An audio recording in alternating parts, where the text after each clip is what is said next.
Looking back, there were steps along the way that seemed very, very difficult and really made us question whether we made the right decision and what the outcome was going to be. When Katie was born, she was diagnosed with Diamond-Blackfan anemia at about 3 months of age, and it opened up a whole new world for the whole family.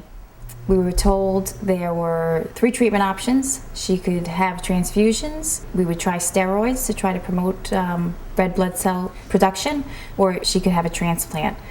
But the transplant had to be an exact matched sibling.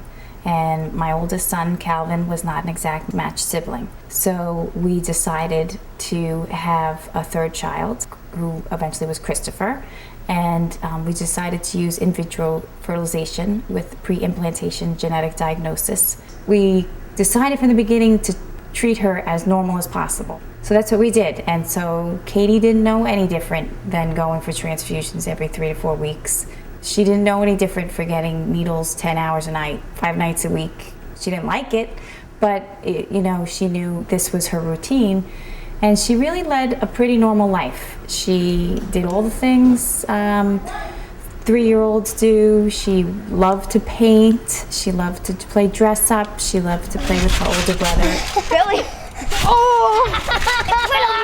Took a couple of cycles and a little bit of hormonal mood swings, but we were able to have a beautiful baby boy, Christopher, and he has been an angel in more ways than one. Every child is a miracle, and this child is going to be a miracle just as my other 2 children are, and the fact that this child is going to help its sibling is just another miracle, so we're doubly blessed.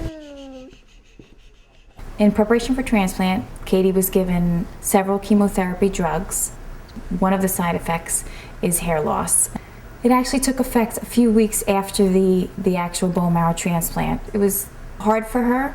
It was coming out in clumps, but also she was a bit distracted because we were in isolation. We know some of the technology we've used is controversial, but as a family, we decided to tap into it to have the best possible outcome for Katie.